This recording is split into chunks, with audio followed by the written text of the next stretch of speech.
السلام ورحمة الله تعالى وبركاته يا الإخوان. نتمنى تكونوا بخير وعلى خير وبصحة جيدة إن شاء الله. اليوم قلت نهضروا على واحد الموضوع حتى هو مهم، كاين بزاف على السلالات اللي كيشد هذا المرض، واليوم بغيت نهضر عليه. قبل ما نهضر عليه على الخير نخليكم بعدا تشوفوا هذا الفيديو هذه اللي صار فيها خويا بدر، اللي قال لي خويا ابراهيم حتى هو من قلمين. بغيتو دابا تشوفوا راه هذا الفيديو ونهضروا على الموضوع ان شاء الله. يلا شوفوا هذا ورد جاكيطه بيضاء وشد هذا ما تشد لي. سير يلا سير. هذا مساء النور با عمر، هذه التحيه هذه راه من وليدات قلمين، وكيف ما تدير انت فيه الخير. صور دوك الرجيلات حتى هما فوق منهم راه هما شوف فيهم كيف ما كدير الخير انت ومعروف بالخير. هاد الحيوان راه لقينا على واحد السيد وشفتو انا فيه واحد الصوره ديال واحد الشلاله زوينه. الله يسهل عليك ابا عمر، الا ما شوف لينا هذا الكلب هذا علاش يتمشى هكا، ولا عندك شي دواء الا ماتينا فيه باش نعرفوا هذا الكلب هذا هو بحال اش كيتمشى. احنا غاديين به دابا نبداو نحطوه بواحد الحوش عندنا باش نشوفوا كيفاش، وغادي نصيفط لك ان شاء الله هذا الفيديو هذا في الفيسبوك ديالك، وغادي نقلب على الفيس ديالك ولا على النمره ديالك وغادي نتواصلوا معاك ان شاء الله. الله يسهل عليك الا ما شفت كيفاش شنو هو السبب ديال هذا الكلب هذا، ولا قديش جديد طويل انا جلاش. اسي ضويت عليه رجليه وريتهم ليه وريتهم صورتهم اسي صورت رجليه اسي اسير اسي شتي كاين عسل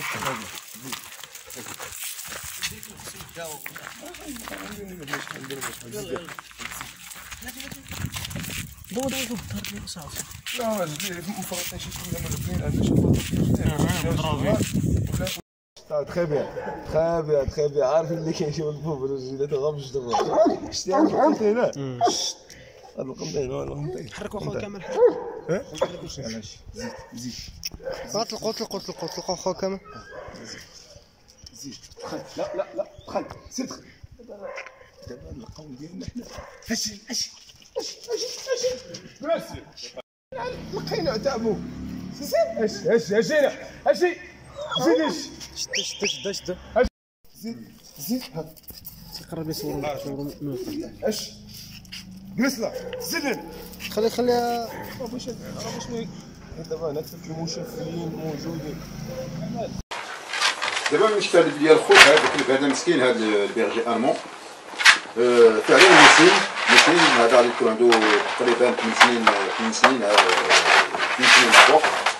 هذا الكلب دابا مسكين هذا شفتوه عنده مشكل فاش يتمشى، سميتو عنده مشكل في لا اونش في الوريد، وهذا لا ديسبلازي هو خلل التناسل في الوريد. وفعلا اللي كيخلع المون الراعي الالمان اللي كنقولوا فعلا هو عنده بزاف معرض بزاف لهذا المرض هذا، وكان بزاف تاع السلالات اللي معرضين حتى هما، ولكن الراعي الالمان هو معرض بزاف داك علاش هو كان اول كلب باش كانوا كيخدموا سواء لي جوندارم سواء لا بوليس لا سيكوريتي، كان زعما هو اللي كيدافع في الخدمه. ومن كيتعرض بزاف للامراض شويه بشويه حتى لقاو البديل ديالو اللي هو البيرجي بيلج المالينوا، سواء المالينوا سواء الترجيران، كاع الانواع تاع المالينوا الكينوا البيرجي اولاندي هما دابا اللي شدوا البلاصه تاع البيرجي المون بهذا المشكل هذا، من بين هذا المشكل هذا. غادي نهضروا خوت على لا ديسبلازي لا اونش ولا الخلل التناسل. هو فعلا واحد المصطلح طبي اللي كيشير لواحد الخلل في النمو، ان تروب دو ديفلوبمون. وهذا المصطلح كيطلق حتى على الخلايا اللي فيهم خلل لا ديسبلازي سيلولير اللي كنقولوا، وعلى الشكل العام بحال في الحاله ديال التشوهات ولا خلل الهيكل العظمي ديال الراس حتى هي تاع الجمجمه تاع الراس حتى هو راه كاين فيها لا ديسبلازي كرانيين و لا ديسبلازي ولا خلل تنسج ديال الوريك ديال لاونش عند الكلاب. هي واحد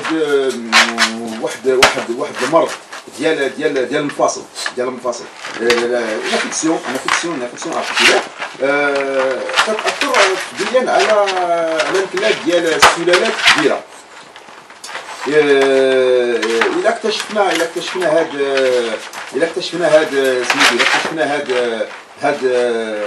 هاد المرض الا اكتشفناه في واحد الوقت مبكر يمكن لنا نعالجوه ونريحوا الكلب من ذاك الالم اللي كيكون فيه فعاليه. كنهضروا على خلل التنسج ولا على لا ديسبلازي ديال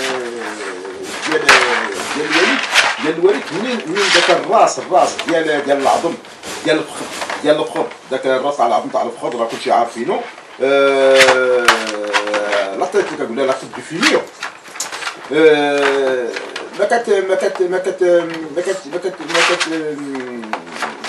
ما كتكونش داخله مزيان في ديك البلاصه ديالها، ما مشدوداش او ما داخلاش بطريقه صحيحه في ديك الثقبه في ديك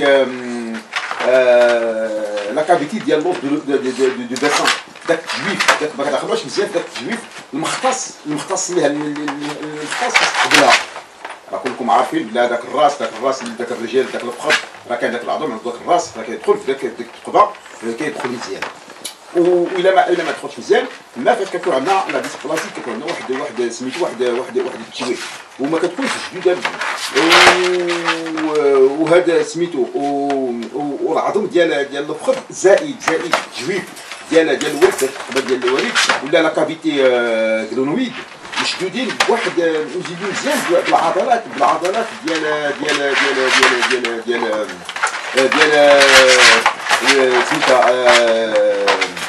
الالويه العضلات تاع الالويه سيتادير مسدودين مزيان بالمسك الفيسي العضلات الالويه بواحد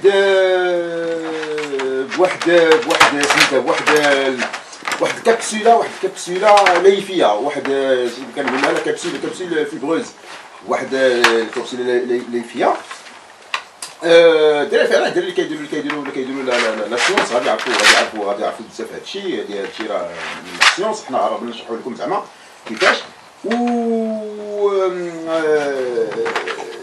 وهذا الكبسوله الليفيه اللي كيجمع ويشمل المفصل هذاك الارتكلاسيون هو اللي كيجمعها زائد واحد الرابط كيكون عنده واحد الرابط بحال الخيط مع راه غادي تشوفوا بحال الخيط هما لي ليغامون داك سميتو بحال هادي الا كانت عندنا لا ديسبلازي في الكلب الا كان خلل تاع التنسج هذا الرابط هذا كيشد والو كيكون رهيب كيكون مفلوح كيكون بحال ما كيلعبش الدور ديالو في العود ما يشد هو كيكون رهيب كيكون طارق مطلوق هذا نقولوا الخيط بحال الخيط فوالا واحد كيكون واحد الفرق في المفصل تاع الوريد نتيجه واحد كيفاش غادي نقولوا نتيجه هاد المرونه هاد السوبليس ديال الغير العاديه ديال المفصل كتعطي لنا واحد التشويه تدريجي واحد التشويه تدريجي ديال تجويف العظم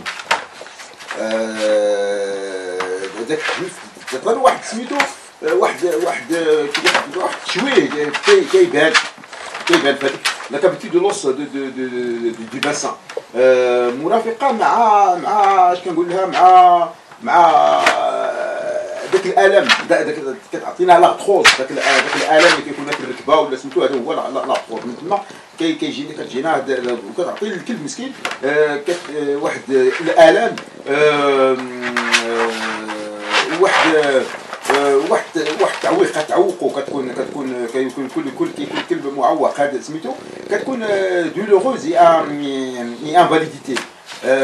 كيكون الكلب مسكين بهذا سميتو كيكون بحال هكا معوق، ما يقدرش يوقف، ما يقدرش يمشي مزيان، ما يقدرش يطلع الدروج، كتعوقو. وغادي ندويو على الاسباب ديال هاد لا ديسبلاسيون ولا هاد الخلل التناسلي. شنو هما الاسباب ديالو؟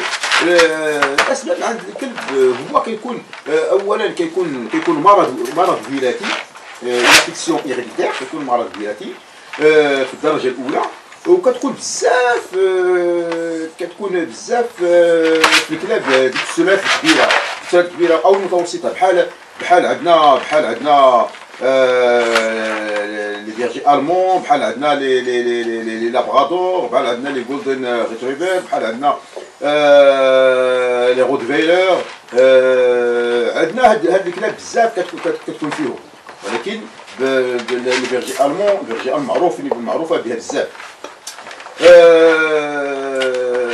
وسميتو هاد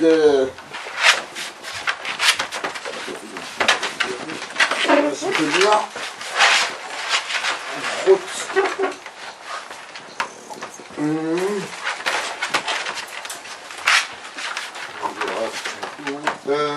فاش قلت لكم الخوت هذا كتكون بزاف هاد السلالات الكبار، فعلا كتكون بزاف هاد السلالات الكبار معروفه. البرجمون ولا الراعي الالماني معروف بها بزاف. فوالا. وهاد السلالات كتكون متعرضه لبعض المرض، وكاينين بزاف ديال السلالات الاخرى. هذا المرض متعلق بخللات ولا لي زانومالي من العديد من كما كاين بالعربيه لي جين يمكن الجينات يمكن بالعربيه، وهذا كيجعل المهمه صعبه للقضاء عليها من طرف المربين. هاد الزلزال ولا المربين اللي كيديروا بواسطه اللي كيديروا اجراءات الاختيارات الجيناليستيك، السيليكسيون في لا جينيتيك، اللي هما كيديروا لا سيليكسيون في لا جينيتيك، وهذا حتى صعيب عليهم باش زعما يحيدوا هذا المرض من الراس. واخا كيديروا حيد هذا لاجين ويدير هذا لاجين ويدير هذا سميتو، واخا يدير لابوراتوار وكاع هذا سميتو ما قدروش زعما يلقاو شي حل لهذا المرض، زعما يحيدوه من اللجان، هاد اللجان هادو تاع المرض يحيدوه، ما قدروش. وكاين عوامل اخرى من غير وراثيه، كاين عوامل اخرى اللي كتسبب هاد لاكتروز من غير سميتو، بحال دابا اللي كتشد الكلب صغير، بحال هادو اللي كتشوفوا اللي كتشدو قاد دير ديك الرياضات تريني به، تطلعوا تنزلوا ويجري وهذا ويركز وهذا، كتخرج على الوريك ديالو، على القوش ديالو. وعندكم عاوتاني الماكله او التغذيه الغير منظمه اللي ما كيكيليبري. التغذيه عاوتاني كاين فيها قوه الخبز وقوه هذا، والكلب كتزيد ليه في الوزن ديالو، راه حتى هي راه كتخرج كتأثر عليه على الفصل ديالو، وكتعطيه هذا السبلاس الاكتفاء الانرجي، هذه اللي صغار الكربون، ولا عاوتاني كتكتبتو ليه كتعطيو ليه بزاف ديال الكالسيوم. كان دابا الدراري هو كيعطي الكالسيوم الكلب باش يكبر، هذا لا، الكالسيوم كما قلت الخوت راه كيشبوه حتى هو، وكيعطينا هذا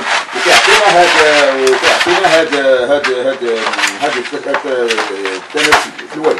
عندنا عاوتاني بحال الكلب الصغير، الا طاح لك شي طيحه خايبه، راه حتى هو راه كيصدق كيدير كراشي. ولا الكلب الصغير كما كيدير الكره تاع الدراري، تشد الكلب الصغير مازال كاع ما عنده لاج سميتو، بقى يمشي بقى يوقفوا على الرجلين اللورانيين، كما كاينوا لاكتاريه، راه حتى هو راه كيخرج على كيدير هذا سميتو، ولا هذوك الدراري دابا اللي يطلعوا على كلب صغير يطلعوا فوق الدروج وينقزوا، يطلعوا فوق هنا في هذه الخشبه وينقزوا، يطلعوا فوق الكنابي وينقز، وهذا راه حتى هو راه بحال علاش منفصل على الكلب الصغير، راه مازال ما تزيرو، مازال ما شدوا بلايصهم، وهذا هذا حتى هو راه سميتو. والكلب الصغير منين كيكون صغير راه 5 دقائق اللي خصو يتمشى طاق ويدخل للدار. القوة المشي للكلب الصغير راه سميتو. الكلب ملي كتكون عنده 4 شهور ما يفوتش 20 دقيقة، في المشي والخروج، ما يفوتهاش، علاش راه كتخرج لهم بزاف في المنفصل. ولا حتى الكلب ديك البلاصة اللي هي كيفاش غادي نقول لكم، اللي هي كتزلق بحال داك الفايونس ولا داك الجليج اللي هو كيزلق، والكلب ما كيشدش الكليبر ديالو، راه كتخرج ليه مع المسكين كيزلق طاق وكيتفرقوا ليه رجليه، وهذا راه حتى هو راه كتخرج ليه على كدير ليه هذا ديسبلازي، كما قلت لكم البلايص اللي هما عاليين كينقزوا الكلب، كيقول لك نتريني به كينقزوا، هذا راه كتخرج الفاس كتخرج ليه على المنفصل. دونك الخوت خصكم هادشي كاع الكلاب الصغار ما بقاش ديروا لهم داك المشي بزاف ولا التنقيز ونوقفوا على رجليه، راه كتريني به باش يبقى يوقف على الدريساج، وهذا راه الكلاب الصغار راه ما مزيانش. هنا يمكن لينا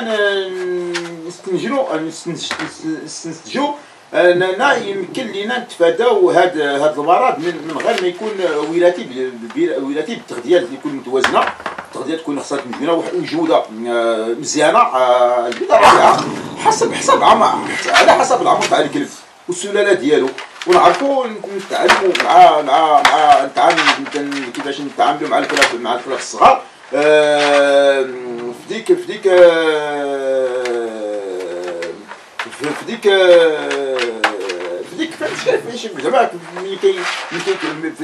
المده في المده فاش كيكبر ما خصناش كيفاش ندير لهم دوك التمارينات كما قلت لكم، التمارينات الجسديه ولا القويه ولا ما عرفتش ولا انطونس طويله بزاف وفيها تقاز وفيها بزاف تاع الحوايج. هذاك الشيء خصكم تفادوه الخوت حتى كيوصل الكلب واحد راه عندك عام، كيوصل الكلب عام عاد ديك ساعات يمكن لك دير دوك التمارينات اللي هما قويه وسميتو حتى كيشد راسو.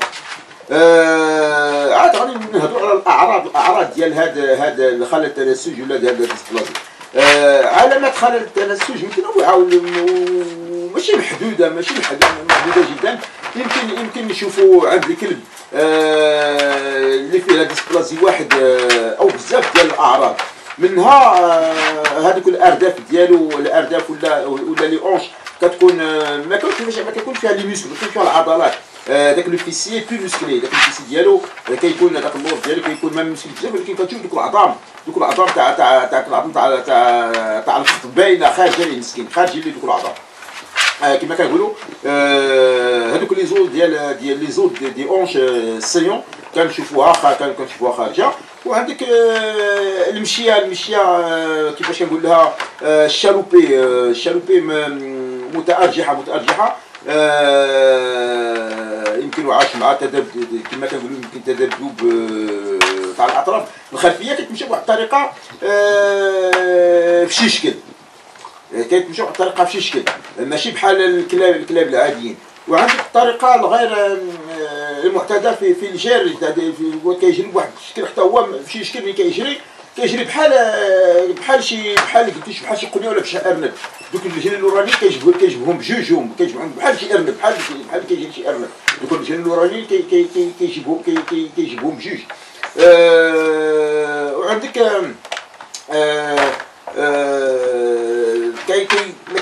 بحال دابا في الصباح ملي كيفيق مع الصباح ما كيقدرش يوقف، كيوقف طاق كيمشي لهنا ولا هنا بحال الكلب دابا اللي شفتو في اول فيديو. هذاك الوقيف ما كيقدرش يوقف، لا حتى في الصباح ويطلع الدروج، هذيك مصيبه هذيك، المسكين ما يقدرش يطلع الدروج، كيعرج في واحد الحاله تاع كيعرج هنا سميتو. دابا باش الا كاع باش ينقز راه ما كيقدرش ينقز. هذا الخوت في سميتو. علاش قلت لكم خصكم ديروا اتونسيون بزاف سميتو. باش تاكد باللي كاينه هذا ديسبلازي ولا هذا التسنج التسنج ديال في الكلب. البيطري اللي كيدير ليه هو اللي كيأكد ليك، هو اللي كيأكد لك زعما 100% بلي الكلب ديالك راه فيه لا ديسبلازي. عرفوا بلي راديوغرافي الا كديروا بلي راديوغرافي. اما زياده على زعما باش يلاحظ لك على المشي، فعلا المشي كاين الكلاب كيتمشاو هكذا كنت ما فيهمش، كاين الكلاب كيتمشاو هكذا كنت ما فيهمش، ولكن كما قلت لكم غير البيطري هو اللي يمكن ليه يدير سميتو عاد كيدير واحد الفحص ديال العظام، واحد الفحص ديال اكزامان اورتوبيديك باش يشوف هذا الزياده. وعندنا هذا التسنج تاع الوريد فيه 5 ديال المراتب 5 تيب، من مرتبه من ا حتى ل او، من عدم زعما من لو ا من عدم موجود حتى سميتو غادي نهضروا على في الاخر. دابا نشوفوا واش يمكن نداويو التسنج الوركي عند الكلب، واش يمكن نداويوه، واش كان شي دواء ولا ما كان شي دواء. علاش هذا البرز ولا التسنج تاع الوريد يمكن يكون يمكن نداووه بطريقه شيرورجيكال او طبيه. عندنا طريقه الجراحيه اللي كنقولوا الطريقه شيرورجيكال ولا الجراحيه، فيها بزاف تاع التنوعات، فيها بزاف تاع الجراحات وهذا، ولكن حنا غادي نهضروا على وحده فيهم، هي هذيك سميتها هي من كيفتحوا ليه وكيديروا ليه كينقصوا ليه هذاك سميتو كيديروا ليه لا بروتيز، كيديروا له بروتيز تاع الميكا وكيزيدوا تما الكلب بون فوالا. ولكن كيديروها بزاف زعما الكلاب اللي هما مازال جون، اللي هما مازال ماشي مسنين، بحال هذاك اللي شفتو هذا دابا راه غادي نسير نعطيو له غير الدواء ديالو باش يرخفوا ليه، باش ينقصوا ليه من داك الالم وصافي. عندنا طريقه طبيه غير كما قلت لكم باش نخفوا من الالم ديال هاد لاغتروز ديال الكلب.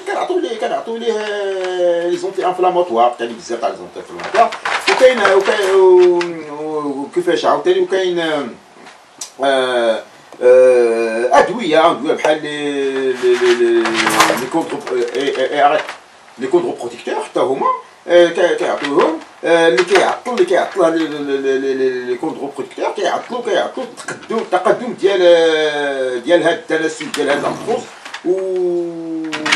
وكتحمي هذاك سميتو داك الكارتيلاج هذاك عضروف، يمكن عضروف المفاصل، داك الكارتيلاج دو لارتيكولاسيون كتحميه وسميتو. ولي سبيسياليست لاحظوا وجود ديال عده درجات خطيره لهذا المرض، وداروا واحد التصنيف رسمي قسموه على 5 الاقسام كما قلت لكم دابا. هذا سميتو قسموه على 5 الاقسام اللي جا القسم الاول ولا قسم ا ولا كلاس ا. هذا الكلاس هذا حتى شي علامات ديال خلل التناسج ما بيناش. هذا الكلاس راه طوب. وعندك الكلاس بي ولا قسم بي هو هاد الحاله ديال الوريد عاديه تقريبا، ما فيها شي شويه، ولكن هذه كنقولوا عاديه ساباس مزيان. وعندنا الكلاس سي خلل التسنج تاع الوريد خفيف حتى هو ساباس. وعندنا كلاس دي عندنا الخلل تاع التناسل تاع الوريد متوسط. عاد عندنا الكلاس او، هاد كلاس او الوريد هذه خطيره. داكشي علاش دابا هنا في الاوروب ولا حتى في سميتو ملي كت هاد الكلاب هاد تاع السلالات ماشي غير هادو اللي متعرضين لسميتو، ديما لا بلوبار تاع الناس ملي غادي يشري كلب كيسولك على الوالدين، على لي بارون، واش درت لهم، واش الا مثلا الكلب كان صغير علاش ما نقدروش نديروا ليه سميتو حتى كيكمل عام، ما نقدرش نديروا ليه زعما مثلا تاع لا ديسبلازي ولا ديال التسنج دوك لي غافي ولا هذا قبل من عام حتى كيكمل عام عاد نديروها. اما الا كان صغير ما نقدروش. الا لاحظنا الكلب علاش كاينين شي خطرات مساكن قبل اقل من عام كتبان فيهم بزاف بلا ما كيقدروا كيف. انا كان عندي واحد ان غوتفيلر انت فعلا في تقريبا 5 شهور باينه فيها مزيان ما كتقدرش تبقى ما كتقدرش سميتو بون. كما قلت لكم دابا هذا سميتو التسنج هذا التناسج هذا ولا سميتو على عام وهنا فعلا عندنا في الاوروب ملي كتشري كلب وهذا راه كاين الاوراق كتشري بالوراق وهذا وهذا، ملي كيبان شي خلل في الكلب قل من شهر ملي كتشريه عندك الحق تردو لمولاه ورجعك فلوس كيلا بغيتي. ولكن هذا حتى هو راه خلل بحال قلتو ان فيس مخبى، فيس كاشي.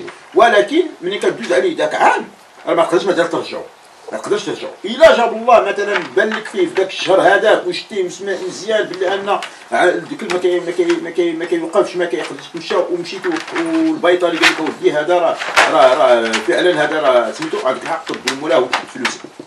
ولكن المشكل ما كيديروا لي راديو ما كيبان في الكلاب الصغار حتى داك العام والعام ما تقدرش ترجعو. هذا غير باش غير واحد النقطه نزيدها لكم. وكاين عاوتاني الخوت باش بغيت نقول لكم على هاد المشكل هذا اللي والله العظيم مشات لي في الراس، وهي نقطة مهمة. إذا الخوت هذا هو الديسبلازي. وحاولوا الكليبات ديالكم ياكلوا مزيان، وحاولوا الكليبات ديالكم مابقاش تنقزوهم مزيان كما انا. هادو دابا انا كنخرجهم 3 مرات في النهار، كنخرجهم تقريبا 10 دقائق في سميتو 10 دقائق ما كنخرجهمش بزاف في الخوت. وما كاين الا كاع خرجتهم كيكونوا بليلاس ما كيرقزوش ما كيجريوش، علاش راه كتشد الكلاب غير الخوت. اذا هذا الشيء هذا مكان الخوت ومازال ما هذا ما كان على هذا السوجي. كنتمنى تعجبكم هذا سميتو. وكنشكر خويا بدر، كنشكرو بزاف على هذا الفيديو اللي صيفطنا ديال هذا خونا ابراهيم، وكنشكر خويا ابراهيم حتى هو. ونتمنى علاش خويا ابراهيم قال لك هو بغى يداوي الكلب بالاعشاب وهذا. اخويا راه فعلا راه حنا ماشي الله عارف احسن منا، والله يشافيه. ولكن زعما سميتو راه هذاك الكلب مسكين غير سميتو الا قديت تعطي له الدواء لي زوتي انفلاماتوار. هذا ما كان. وكما قلت لكم واحد النقطه، هنا ملي كيكون الكلب بحال هكذاك كدير لهم الكرارس، راه غادي تشوفوهم ندير لكم كاع شي تصويره في سميتو، كدير لهم الكرارس وكيخفوهم السولاج من هذا المرض. كيدير لهم الكرارس اللي كيدير لهم الخوت باش الكلب كيتمشى برجليه قدامين وكيهروا الوراني يسون سولاجي، لا اونش ديالو الورك ديالو كيكون سولاجي. هذا ما كان الخوت. شكرا بزاف اخويا بدر. تحياتي للناس تاع اليمين، تحياتي لخويا ابراهيم. وهذا الكلب الخوت هذا السيد راه غير لقاه، هذا راه ماشي ديالو مسكين، راه غير لقاه ودار فيه خير وداه وبغى يداويه وبغى يدير فيه خير، راه ماشي ديالو. واخا تشوفوا الكلب هكذا هذا راه مسكين راه غير لقاه مولاه اللي منين شافوه كذا صافي رماه. وهذا السيد هذا الله يرحم الوالدين لقى هذا الكلب دار فيه خير ودار فيه اجر، الله يجازيه بخير وداه باش سميتو دار فيه خير. هذا ما كان الخوت. وتحياتي للناس ديال طنجة، تحياتي من طنجة حتى للقويرة، تحياتي للناس تاع الجزائر، تحياتي لكم كاملين الخوت. هذا والسلام عليكم ورحمة الله تعالى وبركاته.